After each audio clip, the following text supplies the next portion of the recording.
तो सुरक्षा बलों को आज नक्सल के खिलाफ एक बड़ी कामयाबी मिली है। किस प्रकार से बीते एक दशक में एक बड़ा अंतर देखने को मिला है नक्सलवाद के खिलाफ इस पूरी जंग में, तो उसमें नक्सल पर लगी लगाम। मार्च 2026 तक देश से नक्सल होगा खात्मा। ये बात लगातार गृह मंत्री अमित शाह कह रहे हैं कि अगले साल मार्च में देश नक्सल मुक्त हो जाएगा। नक्सल खात्मे को 2015 में बनी थी राष्ट्रीय नीति कार्य योजना, जिसमें जहां पे सख्ती भी थी तो विकास का पुट भी था। इस पूरी योजना में और संपूर्ण तरीके से सब चीजों को समाहित किया गया था। नक्सल के खात्मे के लिए 2014 से 24 यानी बीते 10 वर्षों में देखा जाए तो लगभग 3260 करोड़ रुपए खर्च किए गए हैं। इसमें तमाम प्रकार की जो जरूरतें हैं, जमीनी जरूरतें, उसको पूरा किया गया है। सुरक्षा ढांचा बढ़ाने के लिए 1741 करोड़ रुपए मंजूर किए गए और बड़ी संख्या में इसके तहत एक ढांचा तैयार हुआ इस पूरी लड़ाई को आगे बढ़ाने के लिए।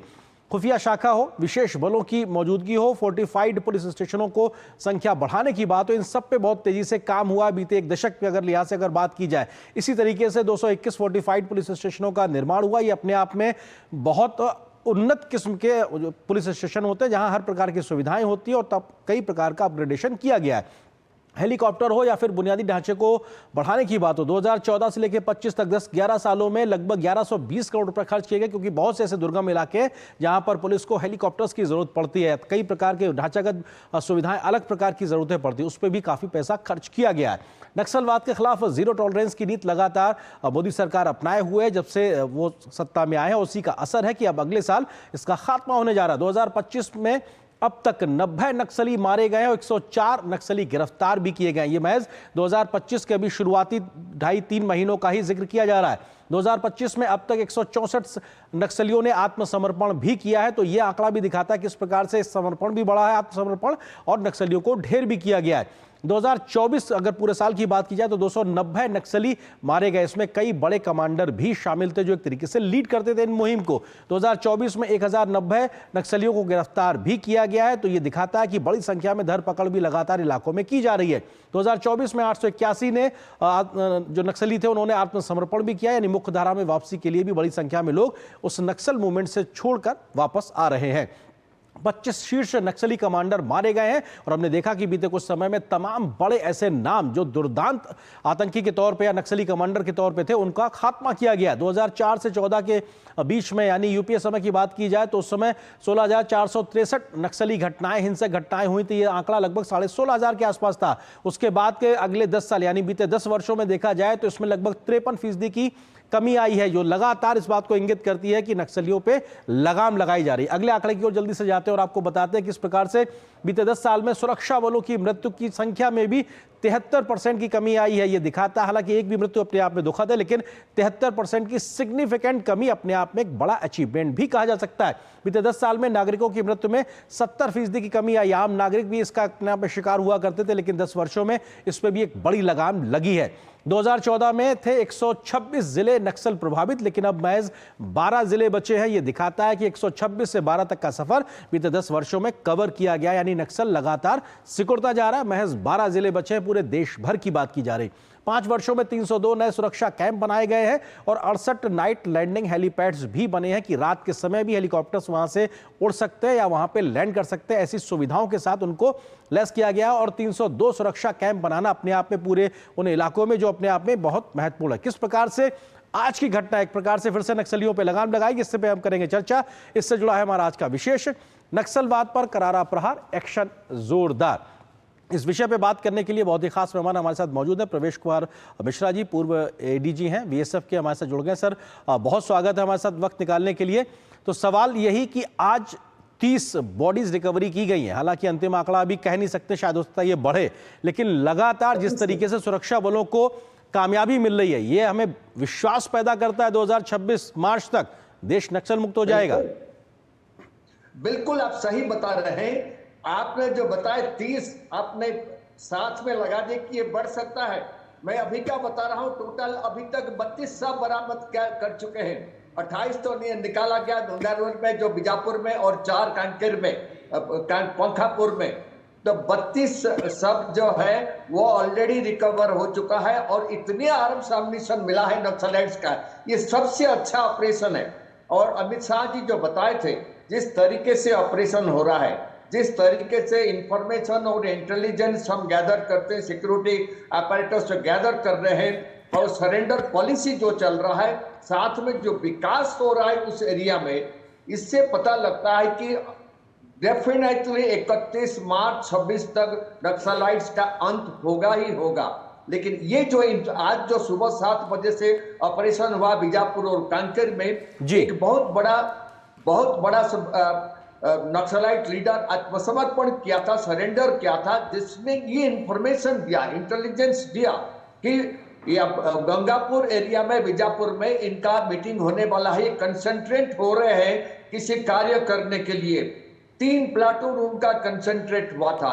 ये इंफॉर्मेशन इंटेलिजेंस जब मिला तो इमीडिएटली जब सिक्योरिटी फोर्सेस अपना उस एरिया को पूरा घेराव किए और वहां पर अभियान शुरू हुआ। जब कंटैक्ट एस्टेब्लिश हुआ, दोनों तरफ से फायरिंग शुरू हुआ और जिसमें से बेशक हमारा एक डीआरजी का जवान शहीद हुआ है।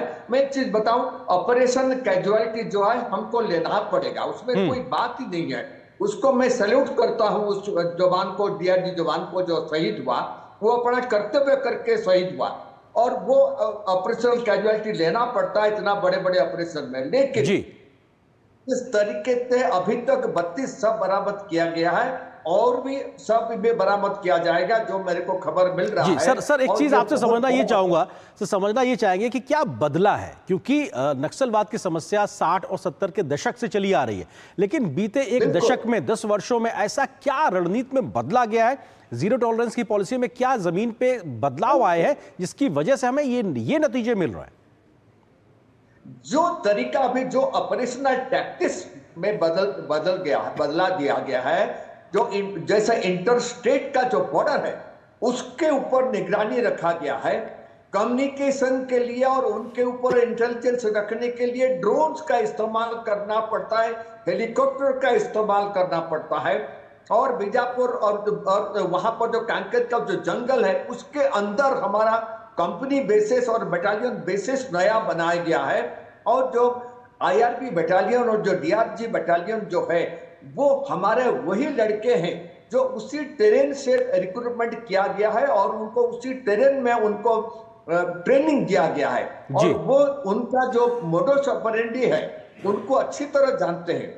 और एक और बड़ी चीज है, जो ट्राइबल एरिया था हमारा, उस ट्राइबल एरिया में जो हेल्थ, एजुकेशन और कम्युनिकेशन का जो डेवलपमेंट हुआ, वहां के जो लोग हैं वो अभी इंफॉर्मेशन इंटेलिजेंस उनको जो दे रहे थे, अभी सिक्योरिटी अपैरेटस को इंफॉर्मेशन देना शुरू कर दिया है। उसके साथ साथ जो सरेंडर पॉलिसी बनाए गवर्नमेंट ने और छत्तीसगढ़ गवर्नमेंट ने बनाया है, उसमें काफी नक्सलाइट लीडर्स जो है वो आत्मसमर्पण कर रहे हैं। और इसमें जो हमारा टेक्निकल चीज है, टेक्निकल अपैरेटस है, जो लॉजिस्टिकल डेवलपमेंट है, जो वेपन्स है और जो जवान का जो ट्रेनिंग है, उसमें भी काफी बढ़ोतरी हुआ है। जी सर एक चीज ये, क्योंकि आपने जो बात कही उसी से समझना चाहता हूं कि इंटेलिजेंस, ह्यूमन इंटेलिजेंस के थ्रू हमें जानकारी मिल रही, मतलब हमारी सुरक्षा बलों को ये विश्वास पैदा क्यों हुआ? जो आम लोग पहले नक्सलियों के लिए मुखबिरी का काम करते थे, उनके अंदर क्यों ये विश्वास पैदा हुआ कि अब वो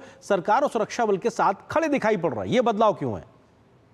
बिल्कुल, क्योंकि जो हमारे उस एरिया के जो ट्राइबल्स थे, जो वहां पर हमारे पिछड़े वर्ग के जो लोग थे, वहां पर उनको उनका वेलफेयर देखा गया, उनको रोजगार का पद्धति दिखाया गया है, उनको मुख्य धारा में आने के लिए, उनका एरिया का डेवलपमेंट के लिए उनको ट्रेनिंग देकर के जो है वहां पर पैरामिलिट्री फोर्स और आर्मी में और डीआरजी बटालियन में, आईआरबी बटालियन में उनको नियुक्त किया गया। और इवन जो 7वीं पास है उनको एजुकेशन दे करके 7वीं पास करा करके उनको रोजगार दिया गया, रिक्रूटमेंट किया गया और उनको ट्रेनिंग दिया गया। और ये जितना डेवलपमेंट कार्य हुआ, ये डेवलपमेंट का असर है। जी सर, एक चीज डेवलपमेंट का असर वो विश्वास बहाली पैदा करता है। सर एक चीज और, क्योंकि हमने देखा है कि पहले कोऑर्डिनेशन की बहुत कमी थी, central forces, state forces, intelligence को लेकर, और दूसरा लीडरशिप। इन दो बातों पे मैं आपसे समझना चाहता हूं। जो टॉप लीडरशिप है, जिसमें हम अमित शाह जी को देखते हैं, प्रधानमंत्री मोदी को देखते हैं, कोऑर्डिनेशन और लीडरशिप मेन है। जो coordination not only with in various forces in A state but inter state coordination. आप देखिए छत्तीसगढ़, आंध्र और ओडिशा, ये तीनों के बीच में जब भी मूवमेंट करते हैं, आजकल जो 6 महीना हुआ, 1 साल हुआ, आप देख रहे हैं कि जब भी मूवमेंट हो रहा है तो वो पकड़े जा रहे हैं। वहां मालकानगिरी से जब पेनिट्रेट करते हैं छत्तीसगढ़ को, तो अब इमीडिएटली वहां पर छत्तीसगढ़ के पुलिस और उड़ीसा के पुलिस दोनों मिलकर के पैरामिलिट्री फोर्स लेके उनको घेराव करते हैं। एक हो गया इंटर स्टेट, और हमारा जो अपने सिक्योरिटी फोर्सेस है, वो डीआरजी हो, सीआरपीएफ हो, बीएसएफ हो, एसएसबी हो और आईआरबी हो, इन सब के बीच में जो अभी जो इंटर कम्युनिकेशन जो हुआ है, ये बहुत बड़ी चीज है। और साथ साथ जो है फील्ड इंटेलिजेंस, मेन चीज है फील्ड इंटेलिजेंस, वो जो है हमारे पास बहुत ज्यादा आता है, ताकि उनका जो मूवमेंट है, ये मूवमेंट हमको पहले से पता लग जाता है। और आजकल जो हो रहा है, उनका मूवमेंट हमें पता लगता है और हमारा मूवमेंट कभी भी उनको पता नहीं लग रहा, कि गांव वाले जो है, जो ट्राइबल लोग हैं, वो सिक्योरिटी फोर्स का मूवमेंट उनको नहीं बताते। ये बहुत बड़ी बात है, क्योंकि उनका जो एक तो है सरेंडर पॉलिसी, दूसरा जो एरिया का डेवलपमेंट, तीसरा जो हेल्थ फैक्टर, चौथा जो एजुकेशनल फैक्टर, पांचवा है जो कम्युनिकेशन फैक्टर, दूसरा है, छठा है दूसरा कम्युनिकेशन, जो वायरलेस कम्युनिकेशन। ये बहुत बड़ी चीज है, जो उस एरिया का डेवलपमेंट विकास होने के बाद जो चीज हुआ है, उसका असर देखने को मिला ग्राउंड में। बिल्कुल सर, दो चीजें, क्योंकि अभी हम आंकड़ों का जिक्र कर रहे थे कि बीते एक दशक में जो हमारे जवान हैं, उनकी मृत्यु की संख्या या फिर नागरिकों की संख्या में बहुत कमी आई। हालांकि एक भी मृत्यु बहुत दुखद है, लेकिन उसमें बहुत बड़ी एक कमी देखने को मिली है। दूसरा चीज कि पुलिस को या जो भी सुरक्षा बल है, उसको जो हमने मॉडर्नाइज किया है, इक्विप्ड किया है तमाम अपग्रेडेड वेपन्स के साथ में, तमाम इक्विपमेंट्स के साथ में, इसका कितना फायदा मिला? क्योंकि इसके लिए बहुत वर्षों से लगातार काम हो रहा है जमीन पे, तब शायद ये फायदा दिखाई पड़ रहा है। बिल्कुल, आपने सही बताया। जो I told you, logistical development, war logistical development, पहले वही था। मैक्सिमम AK-47 लेके जाते थे, LMG लेकर के जाते थे। आजकल जो MP5 कार्बाइन लेकर के जाते हैं। और दूसरा जो है हमारा जो ऑटोमेटिक वेपन्स है, हम कम से कम 2 किलोमीटर 3 किलोमीटर तक जो स्नाइपर राइफल्स होते हैं, लेटेस्ट स्नाइपर राइफल्स, हम उनको एम करके 3 किलोमीटर तक हम उनको मार सकते हैं। और हमारा जो वेपन्स है, absolutely automatic weapons and very easy to handle, very light, and that also including the clothes, जो क्लोथिंग दिया गया है, उसके साथ साथ जो उसको जो फिजिकल ट्रेनिंग और टैक्टिकल ट्रेनिंग, ये जो चीज उनको दिया गया है, उसमें से काफी बढ़ोतरी हुआ है। लॉजिस्टिकल डेवलपमेंट और वार इक्विपमेंट, इसमें काफी मॉडर्नाइजेशन आया है। साथ साथ में ड्रोन टेक्नोलॉजी और सैटेलाइट टेक्नोलॉजी जो मिला है। आप देखेंगे इसके पहले जो ऑपरेशन हुआ था, जिसमें 32 नक्सलाइट्स मारे गए थे, उसमें ड्रोन्स का इस्तेमाल हुआ था। बिल्कुल, कम्युनिकेशन और टेक्नोलॉजी का जो एक नया संगम और हमारे जवानों की बहादुरी का और जज्बा जो है, उसका मिश्रण जो है, वो हमें विश्वास दिलाता है कि अगले साल मार्च तक नक्सलवाद मुक्त देश हो जाएगा। सर, फिलहाल वक्त इतनी अनुमति दे रहा, बहुत बहुत शुक्रिया। पूर्व ADG BSF PK Mishra ji हमारे साथ जुड़ने के लिए, इस विषय पर विस्तार से बात करने के लिए। यहाँ पर एक छोटे से ब्रेक के लिए रुकेंगे। ब्रेक